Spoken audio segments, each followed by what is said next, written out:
All right, Kirsten, I think we're going to do some HRO report outs. We sure are, Sean. All right, so the first thing I'd like to announce, the HRO baseline training for frontline staff. New this morning, we have a recorded option of the training. So I've made an HRO baseline training team. Folks can click on that blue link. They'll get right to the recording, which features our very own Amy Weddick.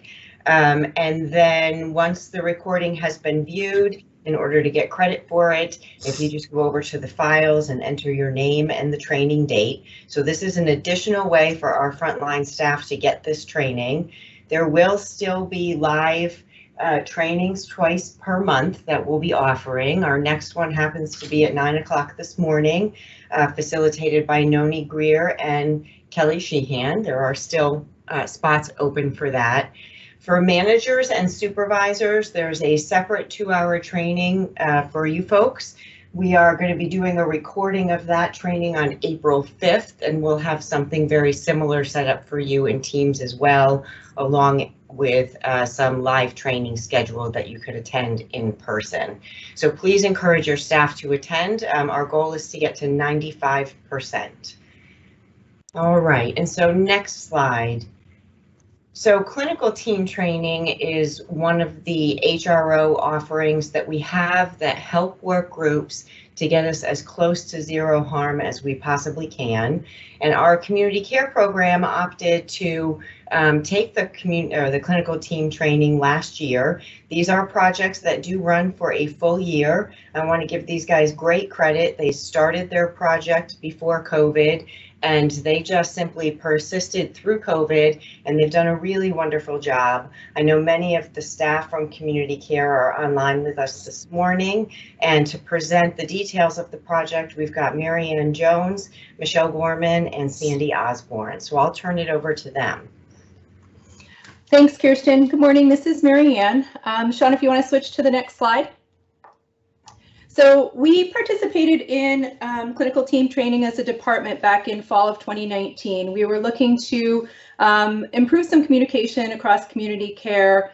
There was a lot of inefficiencies. There'd been a lot of changes in community care over the past year, and we were looking to see what we could do to make some improvements. Our goals were to improve communications, do a structured briefing. Those weren't happening. There was no morning huddles, although we had our staff meetings. We had our weekly MSA meetings with the MSA lead and the MSA supervisor. We didn't have any structured huddles, if you will. And community care is set up with pods, so RNs and MSAs. So we have several teams in community care. The goal was to do the structured huddle at least 75% of the time. We were looking to, through improving communication, we were looking to decrease the average number of days from the date the community care consult was entered to the date that it was, to the date that the appointment was made. And then the second goal was to decrease the average number of days from the date the community care consult was entered to the actual appointment took place, so the veteran actually attended his appointment. Our baseline was 86 days, approximately 86 days from file entry date to appointment made, and just over 100 days from file entry date to the actual appointment attended. Sean, next slide. So we assessed the risks. We had veterans delayed with care because the consults weren't being scheduled timely. We had a lot of calls and complaints, veterans looking to find out when their appointments were going to be scheduled. It led to a lot of disruption among the teams. Communication wasn't good. So we saw that as an opportunity to improve communication. We worked with some of the staff. 2 of the RNs were already teleworking. This was pre-COVID. So this actually really worked out for community care because we implemented this project with the intent to improve communication with staff that were already teleworking pre-COVID. So we looked to reduce we had the opportunity to reduce the amount of time it took to get these appointments out into the community and have the veterans be seen. Sean, next slide. I believe everybody already knows, but file entry to appointment made, the date that the consult was entered into CPRS to the date that the appointment was put in a scheduled status by community care, and then file entry to appointment, the date that the consult is entered into CPRS to the date the actual appointment took place. Sean, next slide. So I'm going to introduce Michelle Gorman. She's one of the MSAs on Team A. Team A was the first team that implemented this project, so I will let her continue. Good morning, everyone. So I just wanted to let you know with this slide, what we did was we identified what our goals were, and then we met with Kirsten, and she developed a format for the briefing. And then as she would meet with us, we amended it within the first couple of weeks that worked for us.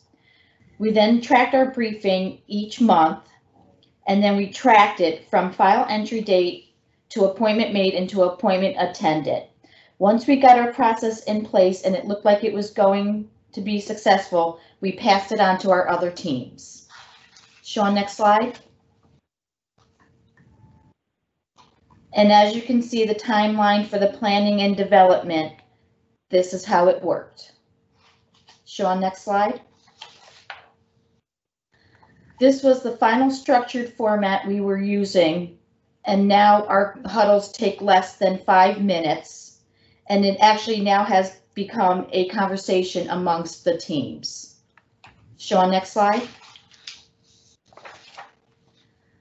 Most monthly teams are doing briefings greater than 90% of the time, 90% of the time. That is impacted by staffing or on leave.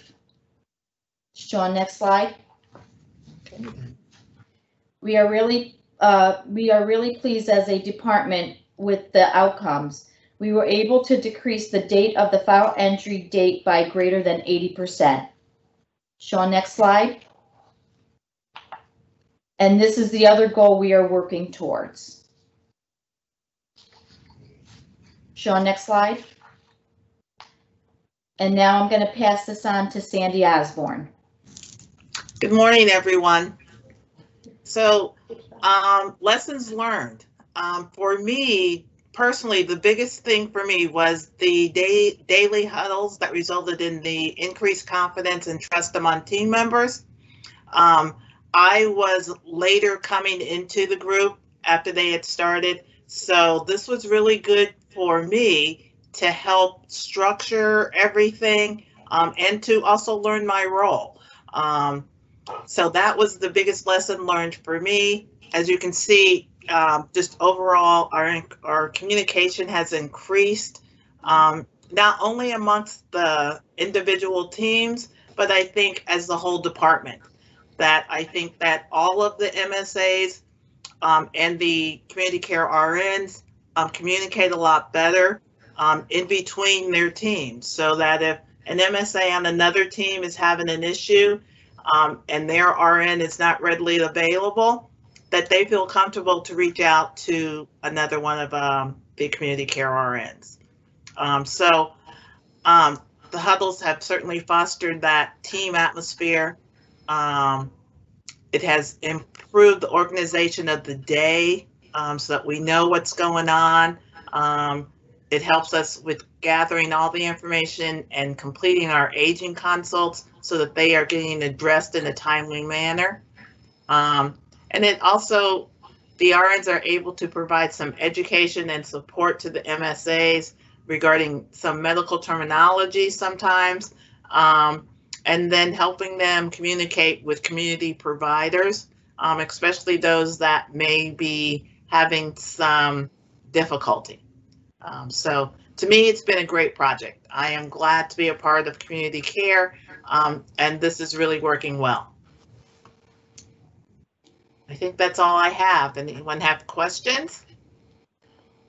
Thanks, Sandy. This is Marianne. I just want to focus on the fact that, and Michelle kind of skimmed over it, but really, really impressive that the community care staff was able to decreased the average number of days that the community care consult was entered to the appointment was actually made. They decreased that by 72%, and they were able to, community care file entry date to appointment date decreased 71%, and the number of days the consult was entered to the actual appointment made decreased by 81%. So that's pretty significant over the course of the 12 months that we participated in the CTT project. And I just want to give kudos to the community care staff. They all really jumped in and participated with this project. So really great job, team. I know most of them are on. So, and thank you to Kirsten, who was a great guide along the way. Thank you. Do any of the other, if you said that others are on, did any of the others want to comment? One of the team members? Go ahead, team.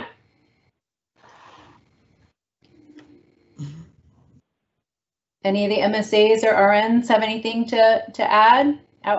Lessons learned? I guess not, Darlene. Okay, well, just know that we appreciate what you do and we wanted to give you an opportunity to talk about it. This is great. Thanks, Sandy. Thanks, Marianne. Welcome.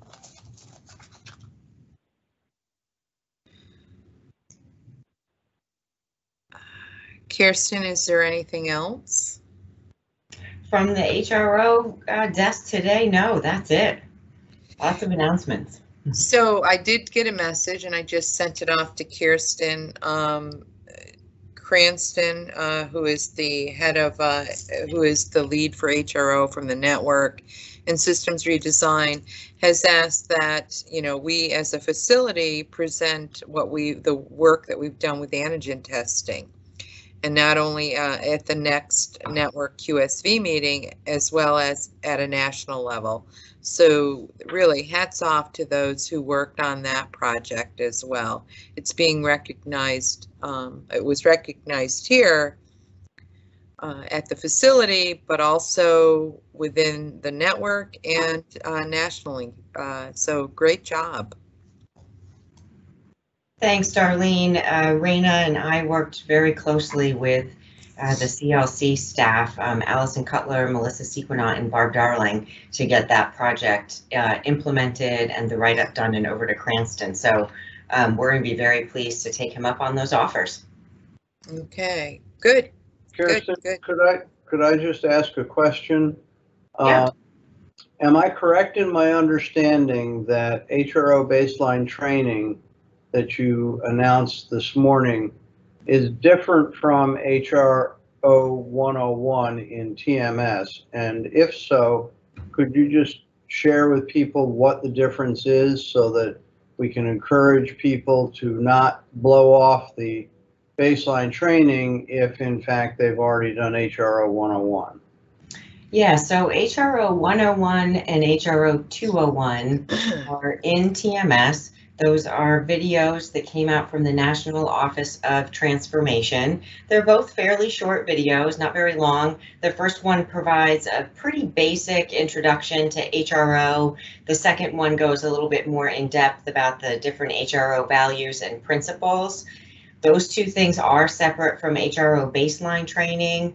The baseline training for frontline staff is 90 minutes in duration, and for supervisors, it's 2 hours. That goes into the history of HRO. It spends a lot of time educating folks on just culture, spends time helping managers and supervisors understand how to use the decision support tool, and then it goes through some very basic overview material of systems redesign and continuous process improvement. So the two videos on TMS are one training requirement. The HRO baseline training that we're offering and talking about this morning is a second requirement.